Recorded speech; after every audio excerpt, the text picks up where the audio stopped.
It's another year, another video. I'm glad you're watching. I'm glad you're gonna see what we've done this year. It's awesome.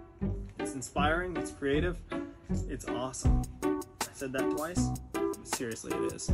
I'm gonna break this video down into separate sections. I have the daytime walkthrough.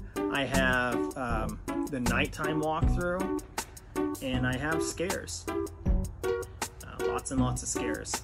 So many scares.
like you should turn back now.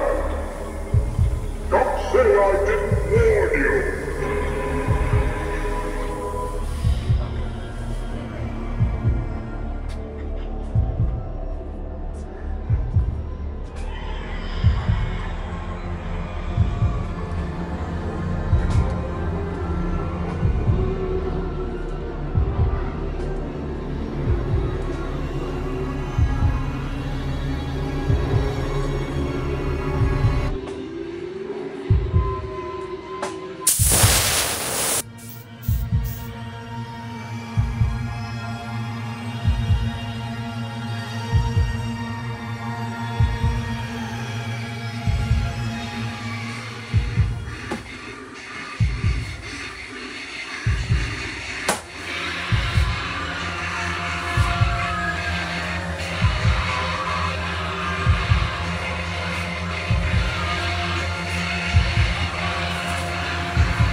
Hey YouTube, it's currently the weekend before Halloween 2022, and this is the daytime walkthrough for White Webb's Haunted House.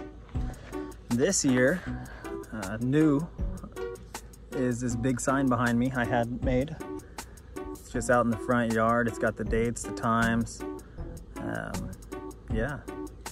Now, first thing you're gonna notice is that we're not using tents out in the front yard this year.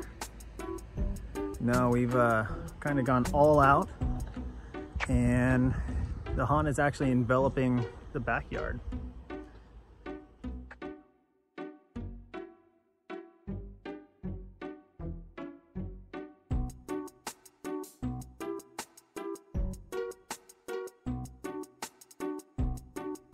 So the entrance, we built a little maze in the front yard.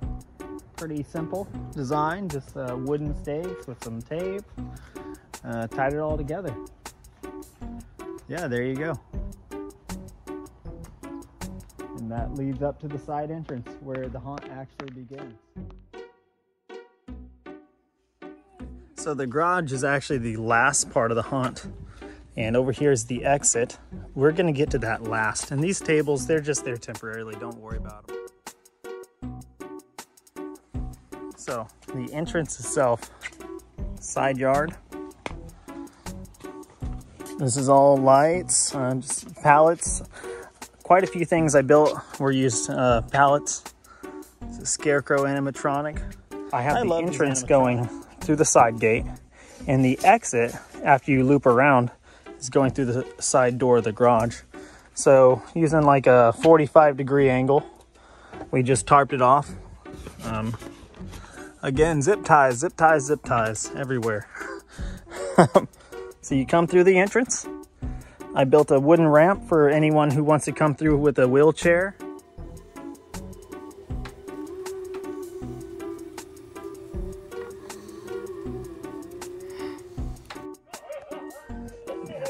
Going into the first tent.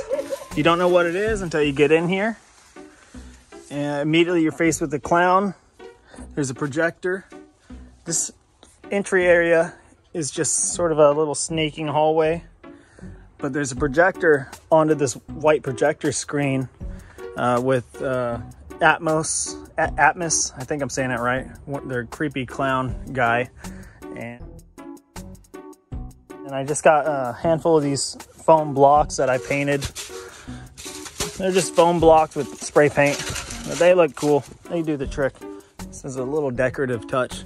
All the walls in this tent are the original tent walls itself from, you know, the tent off Amazon. And then I added extra layers of black tarp using staples, zip ties. This projector screen, I couldn't find a good way to get it up without ruining the fabric, so I just used clamps. That was great. So these for the interior walls of this circus tent, what I'm doing is I'm using black tarp.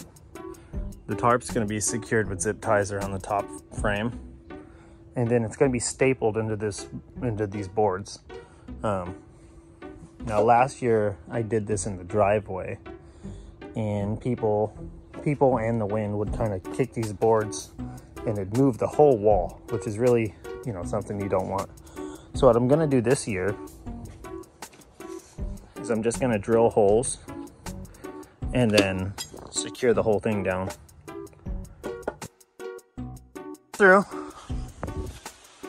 You go through the initial hallway, you see the projector clown guy, you come through this one turn. At this point, if it's not clear, you know, you're entering a circus area.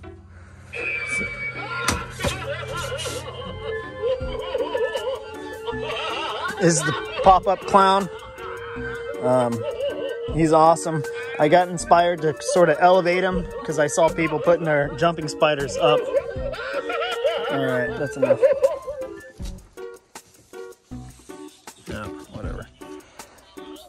For this little stand, all I did was use more foam blocks. I spray painted them. I connected them with, so these are actually, they're not going anywhere. They're fully secured. Toothpicks and spray foam in between them. And then to keep it all in place, I hammered in these garden stakes. See, it rocks, but it's not going anywhere. So, onto the main clown area.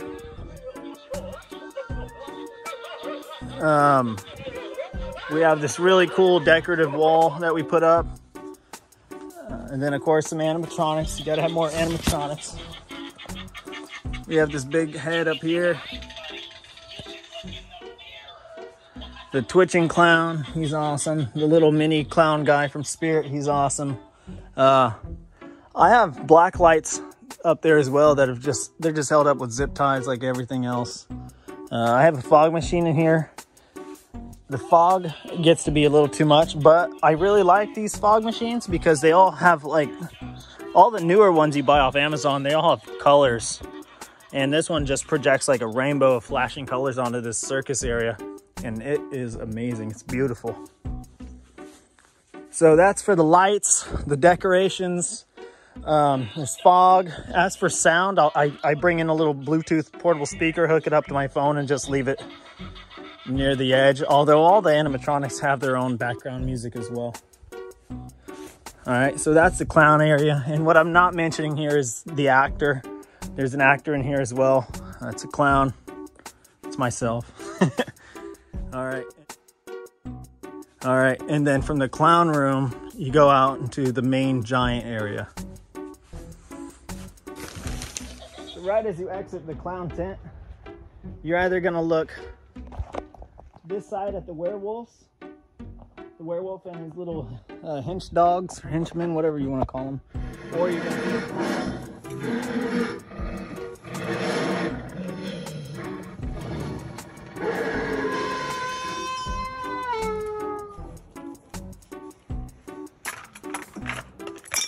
henchmen, whatever you want to call them, or you're gonna see Mr. Dark over here. Same Mr. Dark I had last year.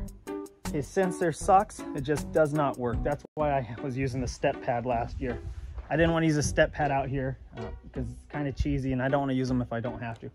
But what I like is this year I have a cord running from him into the clown room where the clown actor, as soon as they're leaving, he just flips this switch. Yeah. And this is just a little, you know, control box Spirit cells. They start selling them this year. It works amazing every time, no problems at all. That's how Mr. Dark gets it.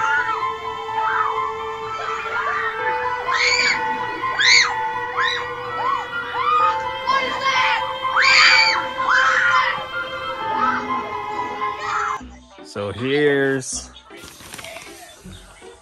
the full giant area, the Giant's Alley.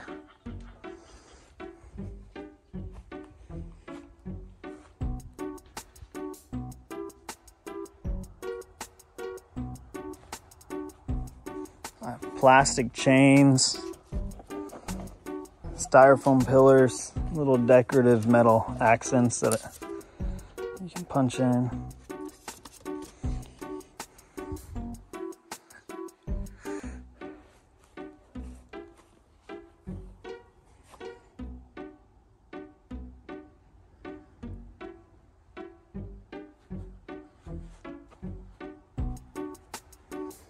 It's a giant spider from Home Depot.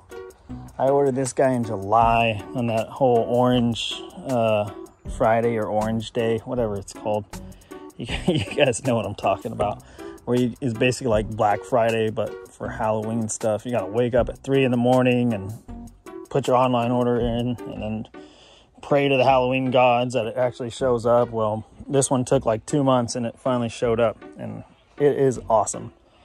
The whole lights and sound are annoying and not all that cool, but just the figure itself. Yeah, that's what he does.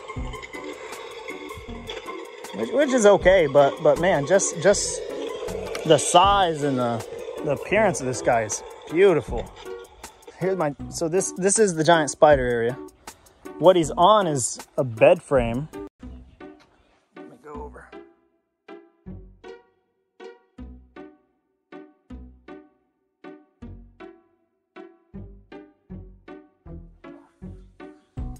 Oh no.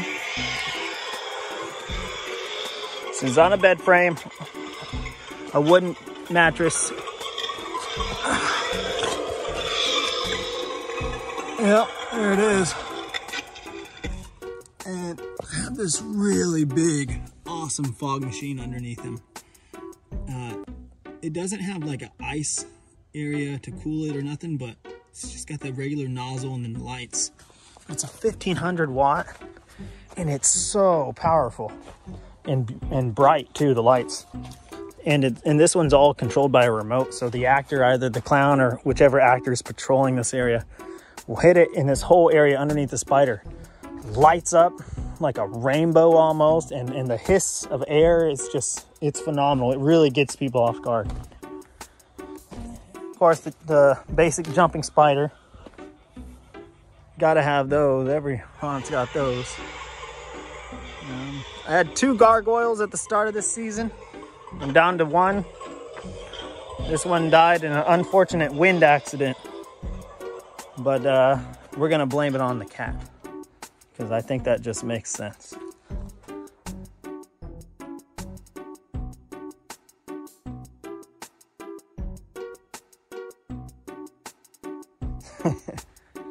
So you go from the clown tent, you come down this hallway. It's about 50 feet of just open walkway.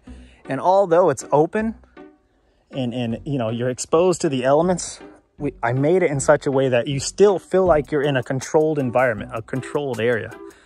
You really are. It's awesome. Passing the spider area, this jump scare there. Mr. Dark scared you over there. There's an actor in here. This is all lit up. The Inferno skeleton, I think that's what he's called, the pumpkin skeleton guy. He produces a lot of light on his own. The witch, she's freaking awesome. I tell you what though, she was such a pain to build. I don't ever want to take her down, but I have to. These pillars, they took me forever, a couple months of building, but they are beautiful and they turned out great. And just like all the other ones, they're just foam, paint, sweat, labor, and imagination.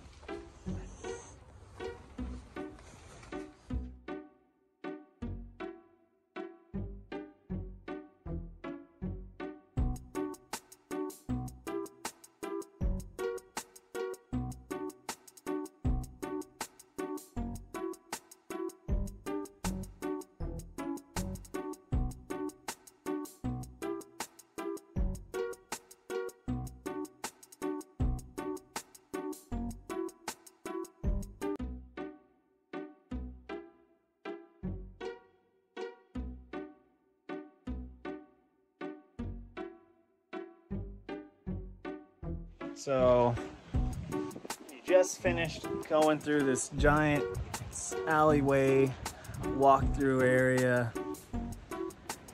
Everything's behind chains, cut off from you. You finish your walk, and next thing you know, you find yourself at the opening of just the unknown. You don't know what's in there, but there's an arrow saying go that way.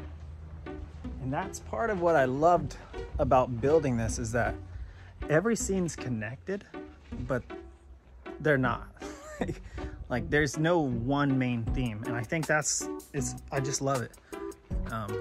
It gives you really a free flow to design and create the different areas. So let's see what was in this one.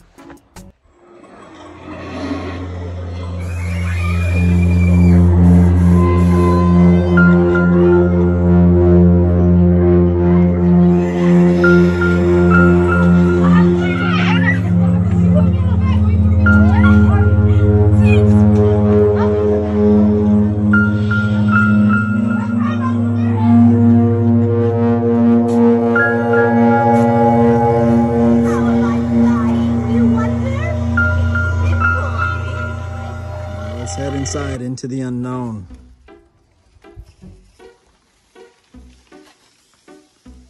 Dark. It's dark.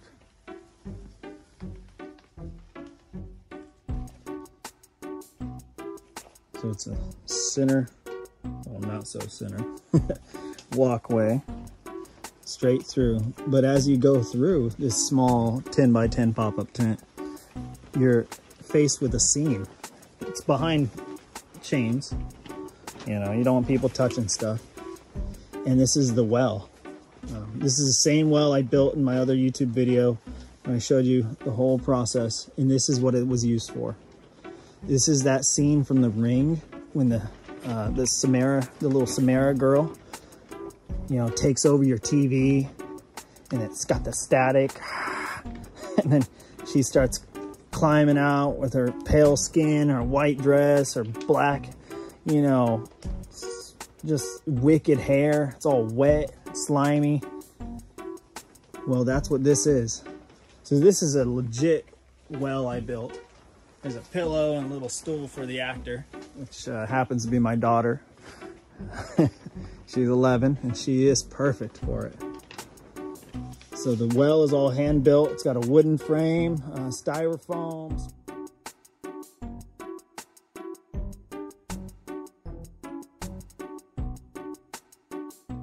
This room, it's dark, right? It's dark at night.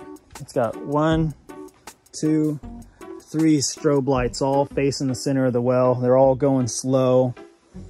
So it kind of creates that whole like twitchy moving as she crawls up and gets out. This backdrop is something I special ordered off a website. It's just held up with clamps. I couldn't get it to fit perfectly, so what I did was I just sort of angled it as best I could, and it turned out amazing. All of this stuff, it's just so amazing at night, and it doesn't have to be perfect. It just has to, you know, be creative, and I think it's beautiful still. Because look, it doesn't cover this perfectly, but I mean, people realize they're in someone's backyard.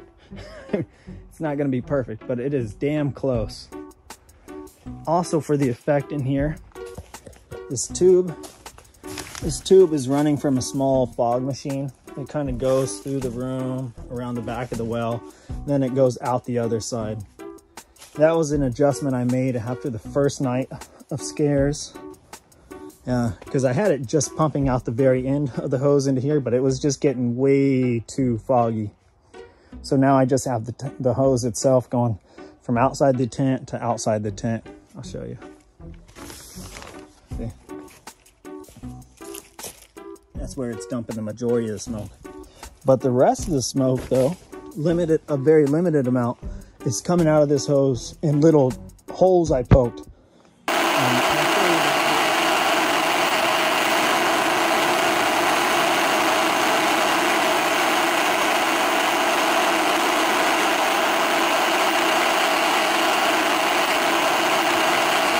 During the day, I have tombstones, dude hanging, the little swinging girl from Spirit. She's broken. I tell you what, a lot of these animatronics, they work for 2-3 years tops, and then they just don't. which sucks, but at the same time, you know, you get what you pay for. They're not thousands of dollars, they're hundreds. So what do you expect? So that's her. But as you're looking at her and walking by, what you don't see is this guy, or don't notice. This is a pop-up tombstone. This is new for this year. I forget what he's called. It's also from Spirit. He's got the little sensor. His sensor actually works, by the way. What do you know? Which is great because actually it's Tombstone Terror, I think is what it's called. And if his sensor stops working, there's nowhere to put a foot pad. So then he just becomes one expensive regular tombstone. I hope that doesn't happen, but I know it will eventually. So you continue, and what you're seeing ahead of you, built upon a wooden frame, is a big projection screen. I have a projector set up from the other side of the screen, and it's displaying onto this one. And I'll show you in the nighttime walkthrough what it displays. Yeah, I'll show you where I put the projector in case you're curious. Just on a little ladder. That's all it takes. Extension cord, little ladder, projector screen. And that's it for the graveyard.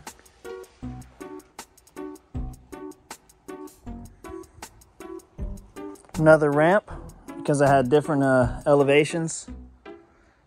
Now, doing a home haunt, you gotta have some expectations that not every area is gonna be completely level. I mean, shoot, there's a lump right there. But people, they realize that. And I have rules, safety rules posted, and my wife tells everyone to read the rules before they come in, so they know what to expect. But still, you know, I want to be able to accommodate people with wheelchairs and you know, difficulty walking and whatnot. So I had that first ramp, and then now I had to build a second one over here. And these were surprisingly easy, and they work well. Seriously, it's just some quality plywood, 2x4s that got staked in place so they don't rock, and then some screws. Now let's actually go in and see what's in this room. My back porch patio room.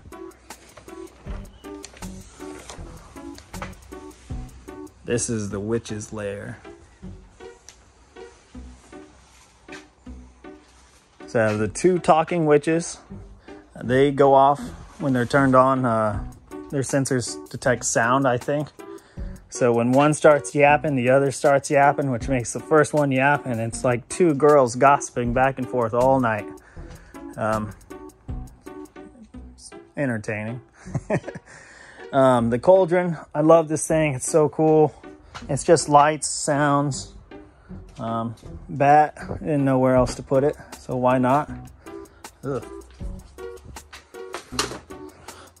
Little decorative touches, you know, with their accessories. Witch's table. It's cool little potions. I think my wife got this from Michael's. It just spins and makes colors. It seems like not a big deal, but when the lights are off and you're walking through, little touches like this are awesome. This raven. Let's turn it off.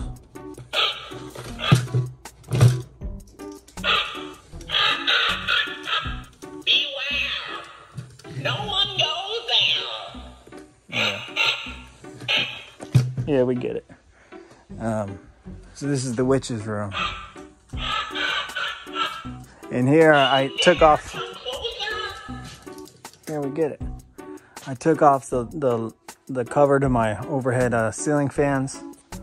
And these are the cool LED fire lights. I think these ones are green fire versus red. This is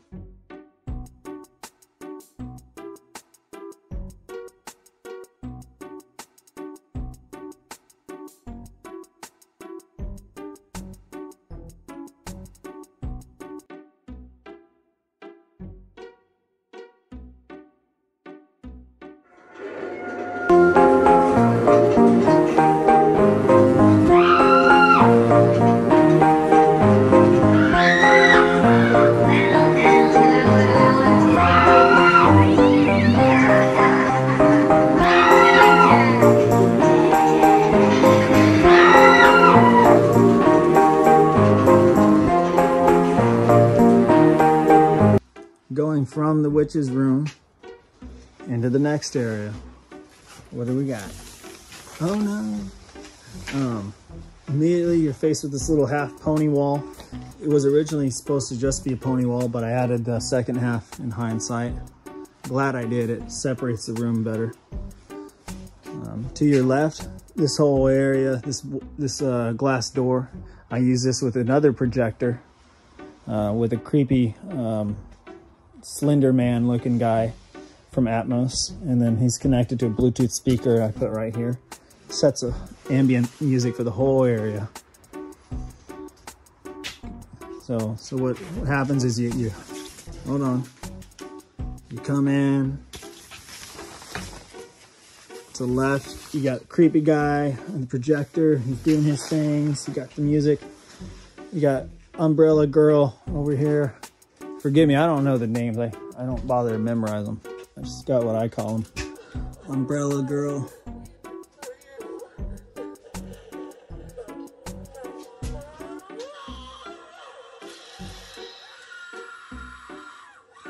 Yeah. So she's battery powered. That's why she's on. Here's the back side of that wall I made.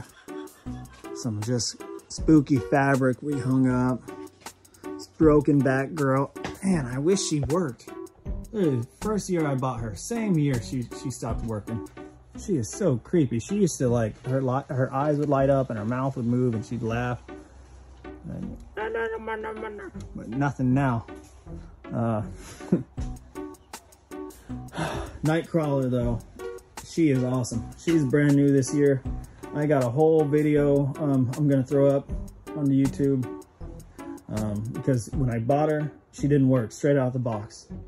But I ended up fixing her using parts that Spirit sent me, which is awesome. And little side note, her sensor's right here. So if you got one of these and you're wondering why she's not going off, it's because her sensor's on the elbow. And mine was like that when I set her up. Had no idea what I was doing wrong. Finally, I realized it. Turned this around. Now she goes off every time. Continuing. So you come in from there. You make this little loop. And then you got these two ghostly girls leading to the exit from this room. And this is just sort of a, I don't want to say a wasted area, more like a dead blank area. But that's for an actor. So an actor can be in here and hang out, which is great because you don't really, if you got the actors, you don't want too many areas being unsupervised by actors. Not like they're doing much supervision anyways, but you know, when people aren't around, kids are going to start touching stuff, breaking stuff, little juvenile actions.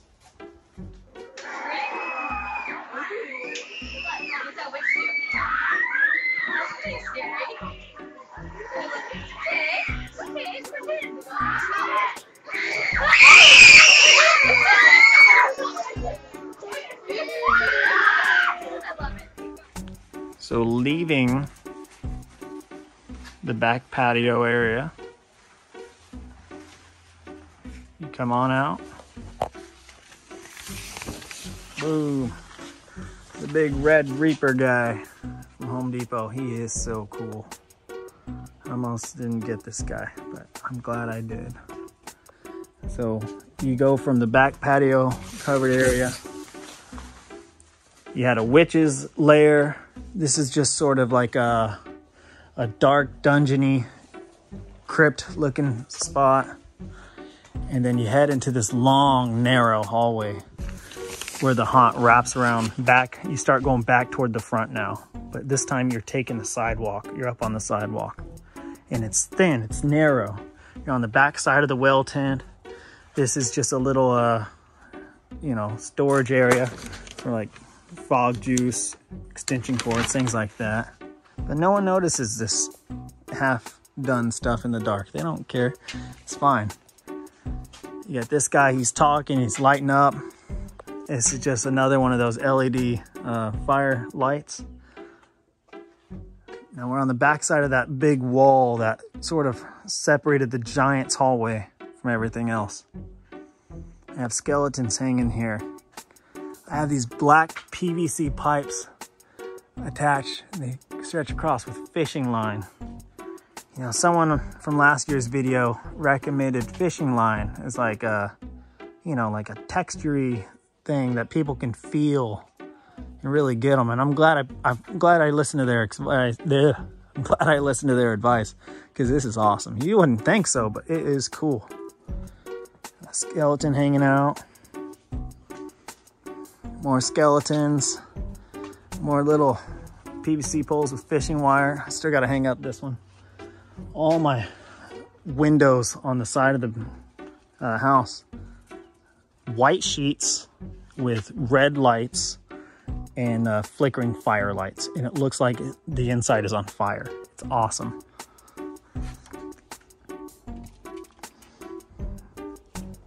You continue.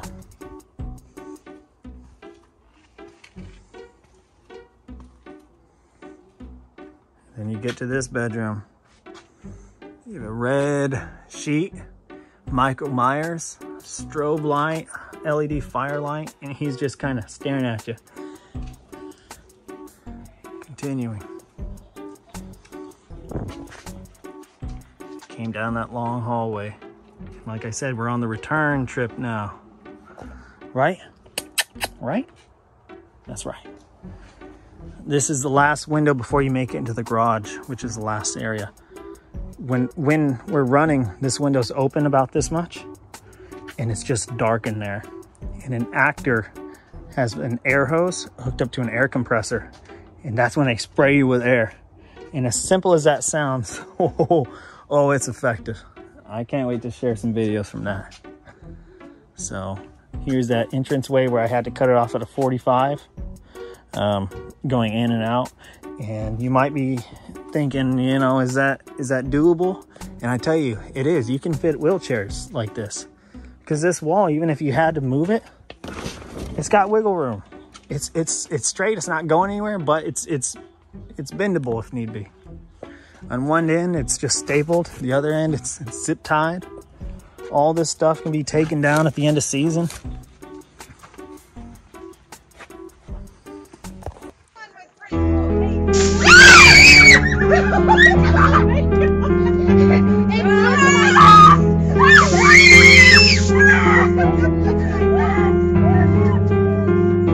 And now for the last area.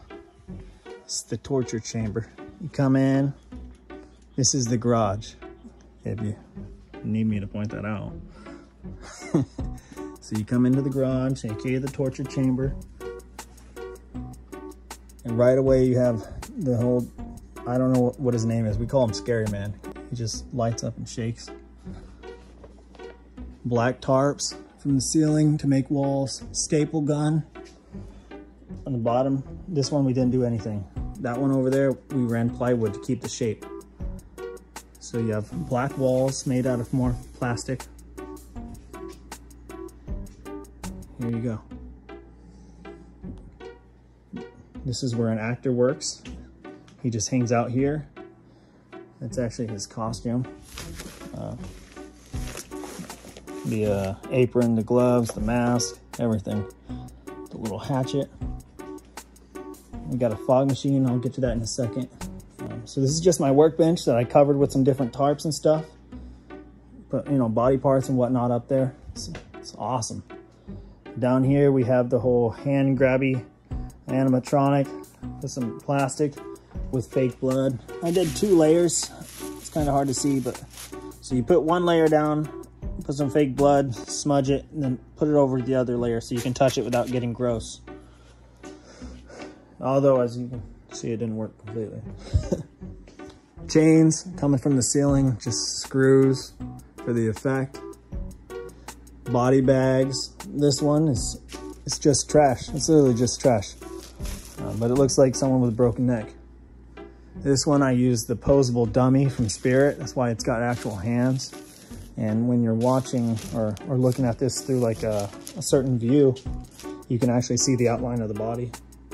Yeah. So from here, you have this whole torture area with an actor. That's the dropping head, same one from last year. It's cool backdrop. Yeah. that's it. Next is the exit. The exit is a cool, shocking tunnel. I'll show you what I mean. Come in. It's dark, remember that. But I have an LED light, a black light. I have 4 of these little shocking things. They're all on sensors, which is great and not so great, because once one goes off, the other ones go off, and just like the witches, it's a never-ending cycle. But this tube runs to a fog machine, and just like I did with that tube going into the well, I poke little holes, so it's got sporadic bursts of fog coming out along the way. So this little area is filled with smoke, but then at the end, right before you exit, this is where most of the smoke dumps out. And then, bam, you're free. And that's it. This is just decorations up front.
Whoa, whoa, whoa, whoa, whoa, whoa.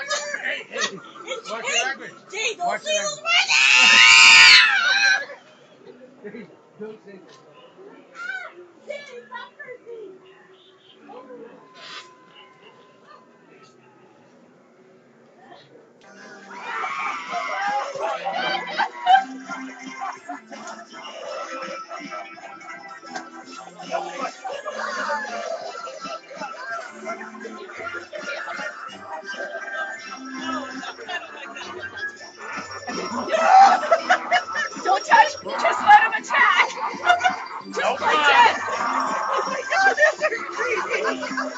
Is that their son?